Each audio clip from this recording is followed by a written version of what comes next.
हमारे झारखंड में आप सभी को पता है कि जैसे शिबू सोरेन आदरणीय का देहांत हो गया है, निधन हो गया है। उसके बाद उनका जो अंतिम क्रियाक्रम था वो रामगढ़ में किया जा रहा है। रामगढ़ का प्रखंड गोला गांव नेमरा यानी उनके पैतृक गांव में ही उनका श्राद्ध कार्यक्रम किया जा रहा है और उसमें हेमंत सोरेन तत्परता से भागीदारी निभा रहे हैं और निभाना भी चाहिए, क्योंकि बेटे जो हैं और ठीक है भागीदारी निभा रहे हैं, लेकिन हेमंत सोरेन लगातार जितने भी कार्यक्रम करते जा रहे हैं उनको एक एक पोस्ट करने के माध्यम से, पोस्ट करके ट्विटर से हो, फेसबुक से हो, इंस्टाग्राम से हो, सभी को ट्वीट कर कर के दिखा रहे हैं।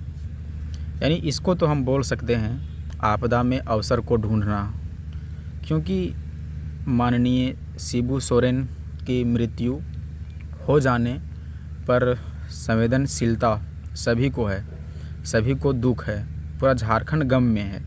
लेकिन आपदा को अवसर में बनाकर उसे राजनीति करना सीखे तो कोई हेमंत सोरेन से, क्योंकि एक तरफ तो हेमंत सोरेन कहते हैं कि अपने पिताश्री का जो सपना था झारखंड को बनाने का उसको मैं पूरा करूंगा। तो ठीक है, उनके सपनों को पूरा कीजिए, लेकिन केवल आप सहानुभूति बटोरने के चक्कर में आप उनके एक एक श्राद्ध कार्यक्रम को लगातार दिखाते जा रहे हैं ताकि आने वाले समय में राजनीतिक फ़ायदा हो, आने वाले चुनावों में राजनीतिक फ़ायदा हो। तो इससे तो ये समझ में आता है कि हेमंत सोरेन आखिर कितने दिनों तक अपने पिताश्री के द्वारा किए गए कार्यों पर वो वोट मांग पाएंगे, क्योंकि इससे पहले जब हेमंत सोरेन को एनडीए सरकार के द्वारा कुछ मामले में जेल भेजा गया था तो लगभग 4 से 5 महीने या 6 महीने जेल में रहे थे। उसके बाद इनका रिहाई कर दिया गया कोई ठोस सबूत नहीं मिलने के कारण, और उसमें एक सहानुभूति हेमंत सोरेन को बहुत बढ़िया मिला झारखंड के लोगों के द्वारा। सहानुभूति तो मिलना ही था, क्योंकि उनके खिलाफ कोई ठोस सबूत भी नहीं मिला तो उसे रिहाई कर दिया गया। और इसी सहानुभूति का भरपूर उपयोग हेमंत सोरेन ने विधानसभा चुनाव 2024 में किया, झारखंड में पुनः सरकार बना ली। अब हेमंत सोरेन के पाले में एक और सहानुभूति जुड़ते हुए नज़र आ रही है। जैसे कि हेमंत सोरेन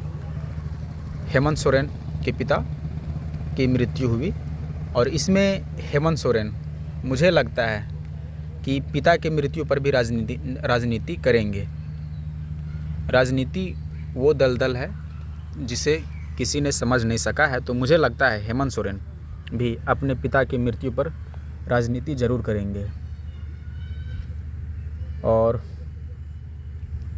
मुझे तो लगता है कि हेमंत सोरेन आपदा को अवसर बदलने में लगातार तत्परता दिखा रहे हैं, ताकि ऐसा नहीं करना चाहिए। क्योंकि ठीक है श्राद्ध कार्यक्रम है, आप करिए, लेकिन आप जनता के सामने आप दिखाकर क्या साबित करना चाह रहे हैं। और एक बात और, श्राद्ध कार्यक्रम तो हो रहा है ठीक है, लेकिन एक खबर आ रहा है कि महान दिवंगत आत्मा को शांति दिलाने के लिए 5000 बकरे की बलि दी जाएगी। अब इनमें पाखंडवाद देखिए, पाखंडवाद केवल हिंदू धर्म या फिर अन्य धर्म में नहीं है, एक बिरसाइत धर्म है। बिरसाइत धर्म के लोगों के द्वारा श्राद्ध कार्यक्रम में 5000 बकरों की बलि दी जाएगी।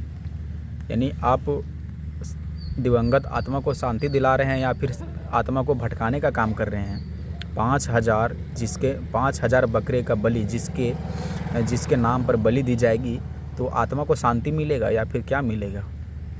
तो खैर उनका परंपरा है, इस पर सवाल उठाना जायज़ नहीं है, क्योंकि उनका परंपरा है, वो समझे अपना। लेकिन ये बात तो उठता है कि किसी भी आत्मा को शांति दिलाने के लिए ये कैसा नियम है, रीति रिवाज है कि 5,000 बकरे की बलि दी जाएगी। ये सोचने की बात है।